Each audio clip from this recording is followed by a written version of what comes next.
and you are very welcome along to our next instalment of our Keep It Simple series, all about property. So I'm just going to touch on the latest Planning and Development Act. Now I know there's an awful lot in it, so I'm going to try and break it down into layman's language. So basically, the Planning and Development Act is signed into law by President Higgins on the 17th of October 2024.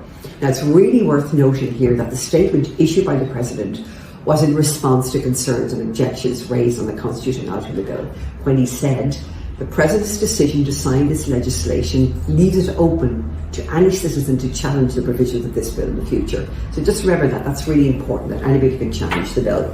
So it's a landmark legislation. It was described as the third largest in the country's history. And the aim is to overhaul Ireland's planning system to address housing, infrastructure and of course climate action needs. So, give you a simple breakdown of the key points. Firstly, decisions hopefully will be made in a more timely manner. So, clear deadlines are now set for planning decisions, ensuring faster resolution of planning applications and appeals, hopefully. Another important one is the reorganisation of Bord Pleanála. So, on Bord Pleanála, the planning appeals body is being rebranded to An Comisión Pleanála, and revamped to ensure fairer and I suppose more accountable decisions. And then transparent plans for ease of clarity. Again, there's a lot of confusion. So basically, local and planning rules are being aligned to cut down on the confusion and help everybody, developers and public, to work with a clearer system.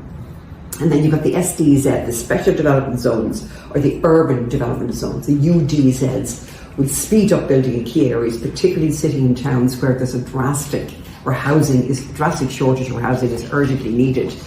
And then you've got the judicial review reforms. So measures are in place to reduce, like I suppose for want of a better word, frivolous objections while still allowing meaningful public participation, if you like, in the planning processes.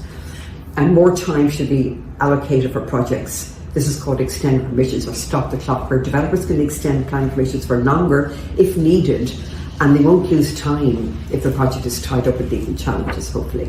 So, and then of course there's a big focus on sustainability. New rules ensure that climate action, biodiversity and heritage protection are top priorities in planning decisions. And of course extra resources are going to be needed. So more funding and staff will help planning authorities, if you like, to handle the updated system more effectively. And this is badly needed, as we all know, in this country. So the law aims, I suppose, to balance faster housing and infrastructure delivery with the need to protect Ireland's environmental and heritage. And I suppose the changes will roll out gradually, and hopefully the transition will be as smooth as possible for all parties involved. But like, as we know, nothing will run that smoothly. But just remember what I said in the beginning, President Higgins' statement, that any citizen can challenge the provisions of the bill in public, the provisions of the bill in the future. So thanks very much for listening, and if you like it, a comment would be very much appreciated. Thank you.